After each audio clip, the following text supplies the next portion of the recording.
After the 75th parade in 2001, things started to go normal for the Macy's Thanksgiving Day Parade throughout the next few years during the 2000s. So we go into 2002, and it becomes notable for many things, including introducing the first African-American character balloon that we do not want to talk about. Kermit the Frog became Macy's holiday ambassador of that year and makes his return as a new balloon. Even the returns of the Grinch balloon and the Wild Thing balloon. The latter finally makes it to Herald Square. And also being one of the coldest Thanksgivings at 27 degrees. And for the second time hosting the event, Katie Couric had a cold. First time was in 1993. And for our songs, we got a total of 22. From notable Broadway shows that won the Tony for Best Musical, some rising stars, either on their debut album or a new reality competition show, or some of your childhood favorites. This is my ranking on the songs from the 2002 Macy's Thanksgiving Day Parade. Let me just tell you that when it came to doing this ranking, there was one song that was easily unanimous, that this was going to be at the bottom on this list.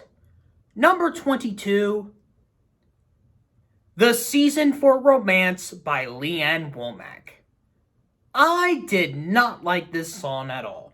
Coming from her fourth album, country superstar Leanne Womack does her fifth/first Christmas album, and the title song of the album she performed was The Season for Romance. I don't know if I've said this in any of the previous episodes, but let me just say that this song is boring. It's your generic romantic Christmas song that is like a tamer version of Baby It's Cold Outside, which that song is in the album, by the way, and the lyrics feels like it belongs in a Hallmark or Lifetime Christmas movie. And it's so slow, and it feels like I didn't waste 4 minutes, it feels like I wasted 10. I didn't like it when the first time I listened to this, and I still do to this day. Number 21, Happy by Ashanti. Ashanti Douglas made her debut album back in 2002, and the second song that was used in the album, if we do not count the intro, is Happy.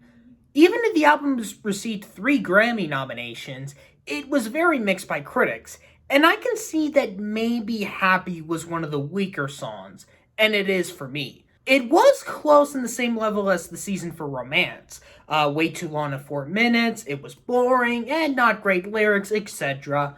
Only major difference is the additional lyrics by J. Rule for the soundtrack, and an upward tone. Also, when I purchased this song on iTunes, why was it labeled as explicit? I wouldn't be without Ashanti, as I prefer another song called Happy that would be released 11 years later. Thank you, Pharrell Williams. Number 20, Street Party by America Sings.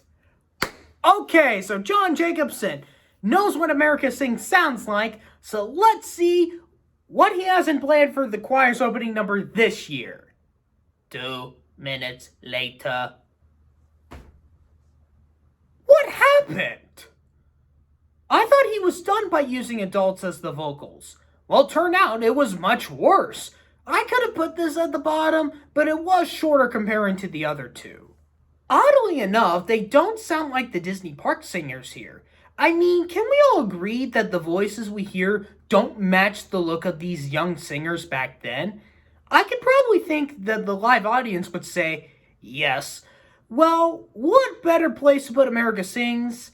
Well, at the bottom, cause I don't know what to celebrate a street party with the voices that I'm hearing.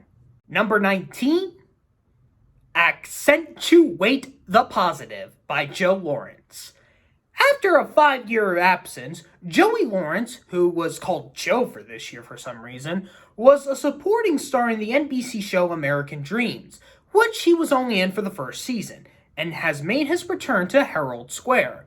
And for his comeback, he joined with the kids of Camp Broadway to perform the 1944 classic Ac-Cent-Tchu-Ate the Positive, which is honestly forgettable. By comparing to his performances back when he was a kid in 1984 and as a young man in the 90s, it was unique, not because of the voice, but the songs that he and even his brothers Matthew and Andy would sing. When it comes to Ac-Cent-Tchu-Ate the Positive, I don't know if the kids at Camp Broadway being his backup wasn't the best choice, and this was the beginning of Camp Broadway's history in the Macy's parade, if I'm correct. And also, Jonah and the Whale, Noah and the Ark in the song. Why? Ironically, that this would be the last parade he was in and never return afterwards. I don't know why. I'm guessing he hasn't been on an NBC show since is the reason. But I'm not going to talk anything bad on my fellow Pennsylvania native. Number 18. Pure Imagination by Michael Feinstein. Back in 1992, Michael Feinstein appeared in the parade to perform the Ugly Bug Ball from his album, Pure Imagination. And yes, the song from the classic movie Willy Wonka and the Chocolate Factory, which the song had already been performed back in 1996 by Liz Torres. Now it's Feinstein's turn, and you would think it would be the rendition he did back in his album 10 years ago. Wrong! He did recover this song as a parade exclusive, rather than having the one from his album. As we all know, Pure Imagination is supposed to be a calm and relaxing song if you had listened to the original film. Now it has an upbeat tone for the parade. Yes, for the floats, balloons, celebrities, bands, clowns, Santa, etc., but not for the tone of the song on this parade, unfortunately. Number 17. New York State of Mind from Broadway's Movin' Out by Michael Cavanaugh. Chosen by Billy Joel, Michael Cavanaugh got to play the role as the piano man in his Broadway jukebox musical Movin' Out. And the Tony-nominated star will perform a song that was only in the Chicago previews and maybe some curtain calls, and that is the 1976 classic New York State of Mind. Of course, you can't do a 6-minute song, so you have to reduce it to 1:20 seconds or something. And I'm going to be honest, I prefer Cavanaugh's cover over the original. Only downgrade is you can't get this on the Movin' Out soundtrack. As I've stated, it was only for the Chicago previews, and also here for the Macy's parade. There have been a few live performances of Michael doing the song, but remember, YouTube cannot count with the rules I have for this series. So if there's a New York State of Mind I would go to, it's in the universe of Movin' Out. Number 16. Just a Friend 2002 by Mario. Mario Bennett released his debut album, which 3 of them of the album would become single hits, one of them being his first song from the album, Just a Friend 2002, a loose cover of Biz Markle's 1989 hit, and of course it's a love confession song. Now I haven't heard Markle's version, as I'm only just judging on this song alone. A well-choreographed, somewhat hip-hop, unrequited love song? Which this version was supposed to be about. I don't know, the music video is somewhat different for me. I don't mind the song at all, it's just what it's really about. I also feel like it's kind of teasing me when I'm listening to it, feeling like it's about to end, but it keeps going. I know it's only 3.5 minutes, but still. For the parade performance, it's interesting that the song is still going when the float is moving when host Matt Lauer was talking about the first ever National Dog Show, which is usually aired after the parade. Well, I would still care about the song rather than watching a boring dog show. Sorry to all the dog lovers out there. Number 15. Crocodile Rock by Baha Men. Remember back in 1999 when the song was performed on the Animal Planet float by Germany Kushner, and in 2000 when Baha Men performed their hit Who Let the Dogs Out? Well, combine the song from 99 and the artist group from 2000, and now you get Baha Men back on the Animal Planet float and perform the song for the second time on this float, Crocodile Rock. Like Who Let the Dogs Out, their rendition of the song was used for a movie, which was the Crocodile Hunter Collision Course starring the late, great Steve Irwin. And it was later put in the group's first compilation album, Greatest Movie Hits. And you can tell it was made for that movie, and Steve specifically, as one of the lyrics of the cover is, "Oh my crikey!" And they even mention Steve's wife Terry as well. Yes, it's not on the levels of the original version by Elton John, and Who Let the Dogs Out is way better. At least this cover didn't get any hate. Number 14, Put Your Arms Around Me by Natural. This short-lived boy band only had 2 albums, and had their first hit was the first song from their debut album Keep It Natural, Put Your Arms Around Me. This is a very underrated boy band song, especially it goes well in the era of the song around the early 2000s. And if you have listened to the song on both the soundtrack and the music video, they do have different lyrics. The main version is Come Lay Down Beside Me, while the music video is Always Be Beside Me. I honestly prefer the latter because Come Lay Down Beside Me feels a bit sexual. Of course, you cannot get this song or even the album in any digital platform, which is really a shame because I would only have to use YouTube to listen to it. As for the parade, you might have noticed the crew accidentally played the Season for Romance at the start instead of Put Your Arms Around Me. At least the band knew it was not their song. Either with the mistake or not, this song definitely needs to be in a digital platform. Number 13, I'm Gonna Make You Love Me by Play. The first celebrity roster in the parade was a Swedish pop girl group under the name Play, as they performed their rendition of the 1968 classic I'm Gonna Make You Love Me, which was the first song on their debut album Us Against the World, and later renamed just Play? I don't know, that's what it said on my iTunes. And it feels like it is a great start. However, there's a catch. This is the beginning of the many songs throughout this series where a song would have a feature artist. In this case, it was Chris Trousdale from the boy band Dream Street, which this version you would only get in any of the digital versions in that album, instead of a solo version by Play, which was in the parade in any of the forms. For me, I would have to go with a collab performance because Trousdale does bring that song in a better way, and I think the girls had better enthusiasm compared on their solo version. With Trousdale, sadly, he passed away on June 2nd, 2020 from an undisclosed illness, not COVID-19, just 9 days before his 35th birthday. Now, if Trousdale was with them, this would have been higher on my list.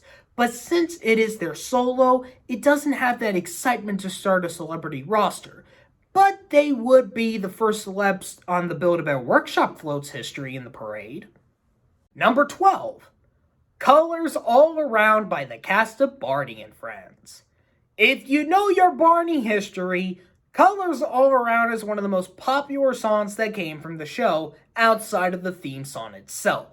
And the music from this rendition of the song came from the album Barney Rocks, released in 2000, and I really did enjoy this rendition of the song.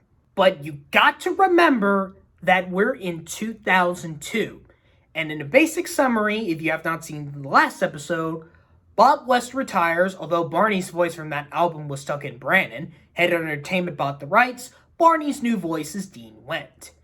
And how did he do on the performance in the parade? It started out good, but then the actors and Jennery changed their tone, especially Baby Bob shouting on the main verse. I feel like they didn't have much enthusiasm when they recorded this. Not to mention, none of the kid cast are in the float to sing with them. If there is any positivity here, it does give us new float inspired by the set that I am familiar with when I did watch the show. Number 11. Thoroughly Modern Millie by the cast of Broadway's Thoroughly Modern Millie.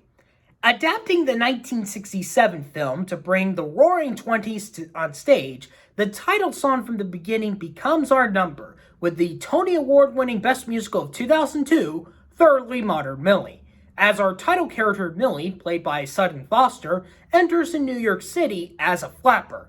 We're talking about the 20s here, 1922 specific, on what she wants. Not love, but money.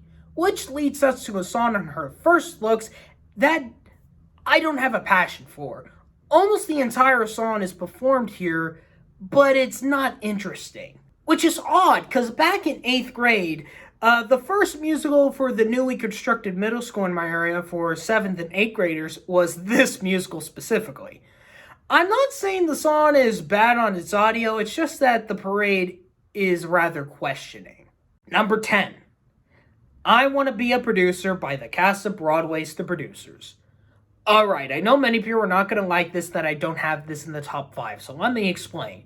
Now, it is a very fantastic number, and I can see how this became one of the biggest musicals hits in Broadway's history, especially winning the Tony for Best Musical of 2001. All thanks to the mastermind himself, Mel Brooks, and the stars Nathan Lane and Matthew Broderick. The number is hilarious when you see it on stage, and fantastic lyrics. So much so that I've always wanted to do an idea I've had in my mind to do a parody of this called I Want to Be a YouTuber. But to avoid copyright reasons, I would have to get a cast, and since my voice is not the voice that you're listening to, I sadly can't do it as of 2022. I might do like demos reels or something like that, but that might be just it. Now, when we get to the parade, Matthew Broderick, the original Leo Bloom, had already left the show. His first replacement was Steven Weber, which I thought was Roger Bart for some reason. Without the other characters of the accounting firms that Leo worked before he quit, it's not the same. But I get Weber did have fun, although he did state how freezing it was outside when he was interviewed in the parade's 90th anniversary special in 2016. And I will give him this, he did a better not you part comparing to Broderick. As much as I enjoyed the number, but without the other elements here, and if they should have done this back the year prior, it could have been a big strong spot on the 2001 ranking. Number 9. You Can't Stop the Beat by the cast of Broadway's Hairspray. We looked at the Tony winners for Best Musical, 2001 with The Producers, 2002 with Thoroughly Modern Millie, and now 2003 with Hairspray. Adapting the 1988 John Waters movie, Hairspray becomes one of those musicals that had a better impact than the original movie, courtesy of the songs by Mark Shaman and Scott Whitman. And it's so big, it would win the Tony for Best Musical, as I've stated. And you can't go wrong with the ever-famous finale number, You Can't Stop the Beat, all led by Tracy Turnblad, aka Marissa Jared Winker, if I'm correct on the last name. I do apologize on that part. Now, this was one of my favorite songs from the musical in general, although I do have more of a passion for the 2007 movie, which we won't get until that year. Judging by the original number comparing to the film as well as the 2015 NBC Live event, the original soundtrack of the musical is a bit fast for me. For the parade, Tracy does a little message to Amber Von Tussle. Look who's coming down to Herald Square. Which, by the way, why is Amber's hair so big in this musical specifically? Of course, you got the parts of Penny Pingleton and Motormouth Maybelle, which I feel odd with the voices, with Penny saying, I am now a checkerboard chick, and change her singing voice. And also, with Maybelle's voice just in this version only, somewhat not for me. Now you might be asking, where's Edna Turnblad? Well, we'll see her in the next episode, don't you worry. Granted, it's not my favorite version of the song, but this is still one of the best Broadway songs of the 2000s. Number 8, Kids in America by No Secrets. If you have watched the movie Jimmy Neutron Boy Genius, you might remember the scene where the kids of Retroville are leaving Earth, with the Retroland amusement park rides, and heads into space to save their parents. Well, you might recognize the song that was in the movie during the scene, and that was a cover of 1981 classic Kids in America by a girl group called No Secrets, which was the 4th song in their only album. And I have a nostalgic memory of that song in the movie, and it was a really great cover. But like Just a Friend 2002, the song did kind of tease me when they were going to the end of the song, but didn't. But it's more of a minor one for this song specifically. The parade performance is good, but the thing is they should have been on the New York Daily News float instead of Natural to be in front of the Jimmy Neutron balloon. For the connection, of course, between the group and the character. Oh, well, if they didn't do it with Baja Man and Rugrats in 2000, then they couldn't have done this with this one either. Number 7, The Farmer and the Cowman by the cast of Broadway's Oklahoma, featuring Patty Duke. The Rodgers and Hammerstein musical came back for its third revival, and the song choice was The Farmer and the Cowman, a massive tension fight between, of course, the farmer and the cowboys, and in the center, to put it right, is Aunt Eller, who was originally played by Andrea Martin. However, like Broadway and the producers, Martin had already left the show, and her replacement was Patty Duke, well known for playing Helen Keller in the hit play and film adaptation of The Miracle Worker when she was 15. Now succeed Martin as the role, and she nails it perfectly. The big catch is that there is no way to get the soundtrack of the 2002 revival, so I couldn't really count YouTube here, but I do have to do a comparison between Martin and Duke. Now, the length and the number of the show is 10 minutes. 6 minutes for the singing, 4 minutes for the dancing. In the parade, you get like 45 seconds singing, and the rest is 2.5 minutes of the dancing, so they didn't put another character's part, Andrew Carnan's moment, or the other moment when Eller fires a shot in the air when more fighting occurred. Which that part is understandable why it couldn't be on television. But there should have been enough time on the singing and the choreography, but the dancing is the key aspect since the setting is supposed to be a party for the characters. Yes, I wish there was more, but this is the best we got from the revival, and this marks the best Broadway performance of 2002. Number 6, What Good Is Being Cranky When It's Christmas Time from Percy the Poor Little Penguin by Judy Kaye. Last episode, we looked at a song from the puppet theater show from Macy's called Percy the Poor Little Penguin, with the title song by John Cicada, and ended up being in last place for me. A year later, we got the song What Good Is Being Cranky When It's Christmas Time. You get this on William Skimmerhort's SoundCloud page, and it's the cast recording, which I'm honestly not a fan of it. Even if it had great lyrics, the vocals didn't go well for me, and it was way too fast as well. Then you get the parade version, and instead of the cast singing it, it was performed by Judy Kaye, one of the stars of the Broadway musical Mamma Mia, which we looked in the last episode as well. This is way better, and I don't know why this was not in the soundtrack. I mean, the tone of the music, her voice do a pretty good job, way better than I would say, than on the main show itself. And I always love how she says Christmas time. I mean, when the cast says it, it goes Christmas time, and Kaye says Christmas time, a space in between them. Even if one side of the lyrics is not in Kaye's version, but it still feels good to be cranky, especially those crazy elves. I feel cranky to put this at number 6 because the parade performance did it better as she ended the celebrity roster of 2002. Number 5, You're Still You by Josh Groban. Here's a name that is still known in today's radar. Well, now more on the Broadway stage, but back then, Josh Groban was a male tenor sensation when he began his career, and it would start on his debut album, his third song, which would be number 10 on the Billboard's Hot Adult Contemporary Tracks, You're Still You.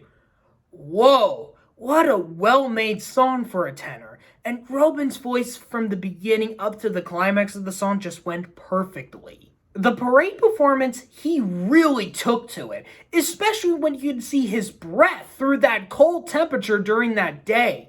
And another fantastic and final conclusion fit on the Maytag appliance float. Number 4, Wiggly Party by the Wiggles. Now here's something I'm familiar with.